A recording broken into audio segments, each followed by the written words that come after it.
Here at the Fighting Fit Gym in Wyandotte, Michigan is a great place to take up cardio kickboxing, Tung Sudo, and Krav Maga.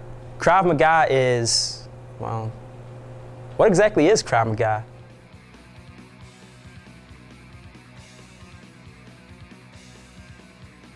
Sure, Krav was basically developed, formed by the Israelis when they were in the Palestine era. The end of World War II, they were going for basically liberation of their people. They were oppressed. They had no weapons. They had the chance of war on three sides. So they needed a system that they could, one, acquire weapons and be able to defend themselves easily against multiple attackers of guns, knives, clubs, baseball bats, rocks, you name it. And a system that didn't take years to learn. So it developed pretty fast, and it still works to this day, so it's still taught to this day.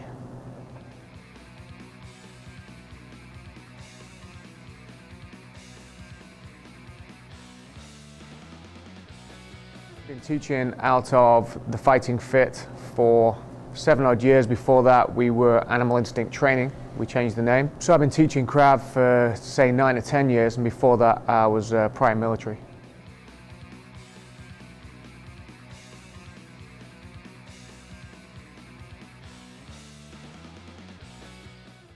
It's a military-based system.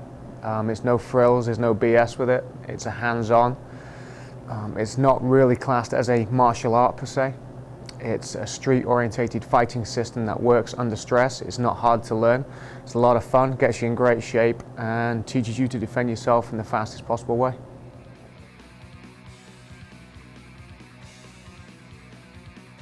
The assailant comes up, basically attacks you, pushes you off guard. This is to basically take you out of your element.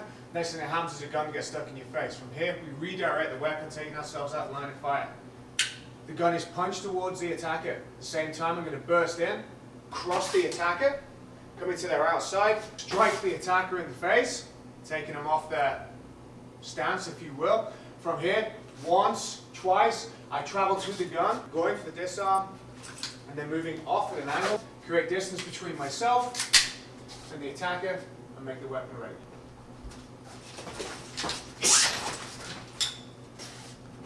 Okay, from here, attacker comes up, sticks the gun in the back.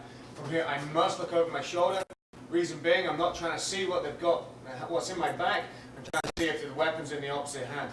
All I'm going to do from here is I'm going to roll in, committing myself to take control of the weapon, striking the attacker with multiple combatives, bringing them down, pulling them in nice and tight, and from here I'll go with my disarm, striking on my way out, collecting the weapon, making it ready.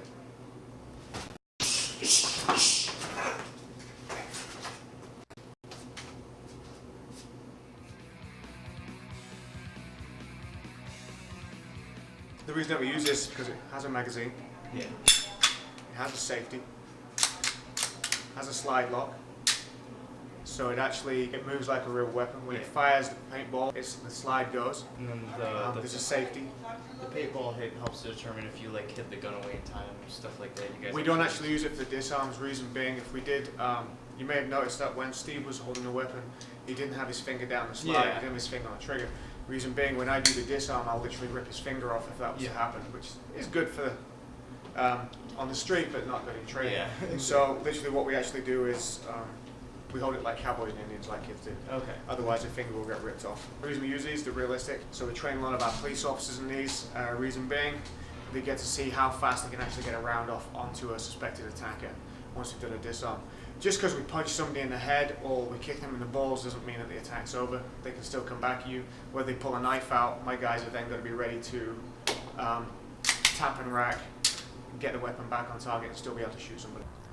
The previous Krav Maga techniques you just saw are very dangerous and devastating. Please don't try these without the help of a trained Krav Maga instructor or in a life or death situation.